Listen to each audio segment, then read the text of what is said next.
on, guys? My name is Bryn Welds, and I am new to this channel, so I'm going to introduce myself.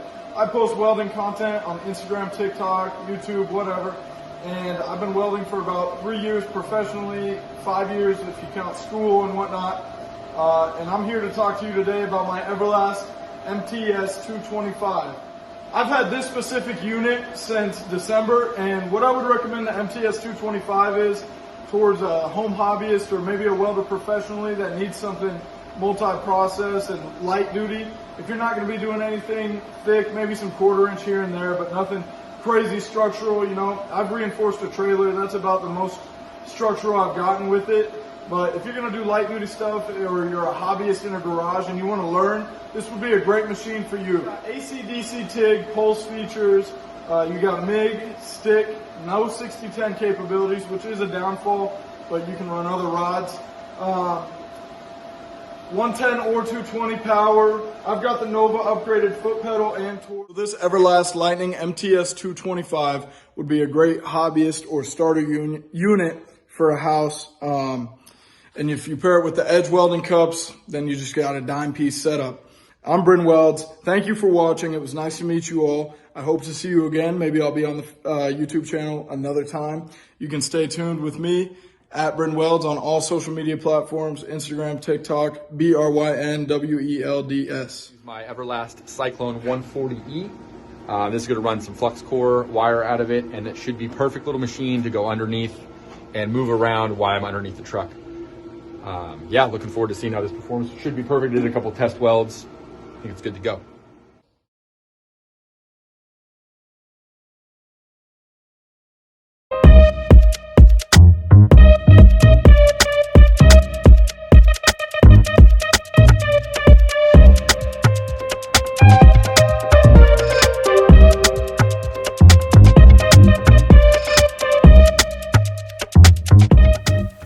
Hey guys, welcome back to the Edge YouTube channel. I am Brian Legalio, and today we're going to look at the Everlast Cyclone 262, and I have no idea why they call it as 262, but we're going to find out together.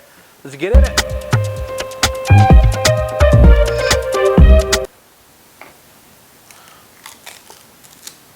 Ooh, they're never the same after that. So let's go back to the stick welding mode on this. This machine in particular will run 60-10. Most machines in its class or inverter-based machines struggle to run 60-10, and the arc characteristic on this is buttery smooth.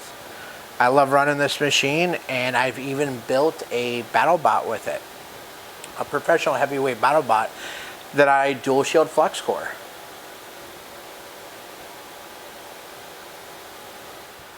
Alright, so here is the Cyclone 262, and it's a 262 because it's a 250 amp class machine.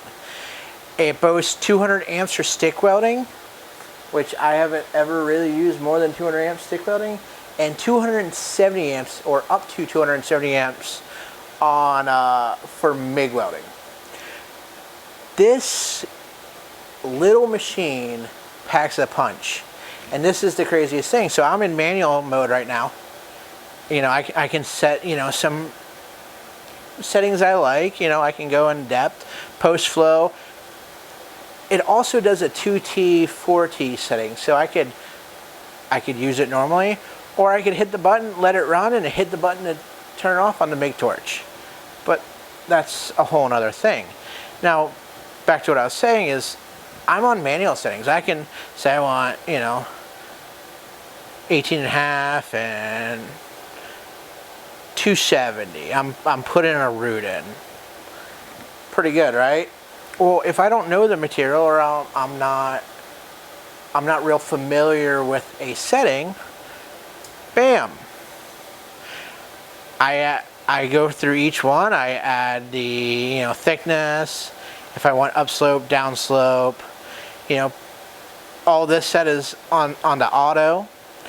And right here I could go to wire size. Just answer the questions by going up and down with these arrows. Phenomenal right there. That's easy to read, easy to understand. Now this has it on everything. I'm on Up, that's where you program. You know, you can save programs. But right now I'm on power set mode. I can go to manual mode. This manual mode in particular is for C25 or 7525. This one's for 100% CO2. Those both were for MIG hardwire or for steel 70S2, 70S6 wire. Now, aluminum. This will give you your settings. You can, if you can manually set it, or I'm not real familiar with running aluminum wire. Just answer the questions, and I'm golden. I'm in the ballpark. Now, stainless steel MIG welding. Parameters can be all over the place. Depends on wire size. I don't like running stainless steel MIG, but if I have to, and I don't run it all the time, power set. Answer the thickness, wire diameter, get to welding. Now, back to manual setting, flux core. Flux core, no gas. Dual shield flux core setting. This thing packs enough punch to run dual shield flux core. That means you can do heavy, heavy, heavy weldments. And then of course, the last setting, good old trusty stick welding. Hey, it's at 200 amps. I don't know why it's there. But the other thing you can do with this machine is, because this is a DC power source, you could hook up a TIG torch to it. As long as you have a dry rig or a scratch start rig, the machine doesn't know any better. It just thinks you're stick welding. So now I have this machine that can MIG steel, aluminum, stainless steel. It can even do flux core wire. I can stick weld with it, and then I can do some TIG welding with it. Now, I'm not saying you can do, you know, open the can of worms right now, but like, I'm not saying you can do a lot of aluminum. And if you want to do aluminum with this, TIG welding aluminum that is, you could still add a bottle of helium and TIG weld aluminum. I'm saying it can be done. I'm not saying I like welding aluminum that way. Hey guys, now that I'm off my soapbox talking about the woes of running a welding program or being in charge of a welding program at a technical college, me and the Cyclone have to get back to work. Lord knows they don't pay educators or welding educators very well, but this Cyclone earns me a lot of money. I hope this video helps anyone that is on the fence or looking at this class of machine. Remember, it's a 262 because it's a 250 amp class machine, but it goes up to 275 amps on the MIG setting. That's a lot of power, and you can do a lot of things with that. Buttery smooth.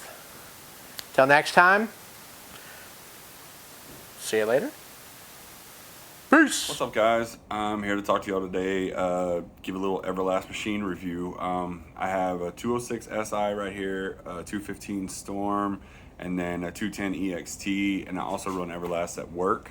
What I've liked really greatly about them, coming from the other machines, it seems like I get a crisper start. Like, once I got my settings dialed in and got everything figured out, I get a better start, and it's just an easier machine to use overall for settings. Everything's just right there, as opposed to hidden menus and different things, and the several interactions I've had to have with the company itself to get customer service and get parts, or I have an issue and I need something resolved. It's always been top-notch customer service. So, you know, it's been really cool. It's been really fun so far. So far, I've yet to have any complaints. Been running Everlast machines for around 5 to 6 years now, and it's just a really good bargain for what you know, bang for your buck. Really good bargain. Yeah, that's it. All right, appreciate it. Later.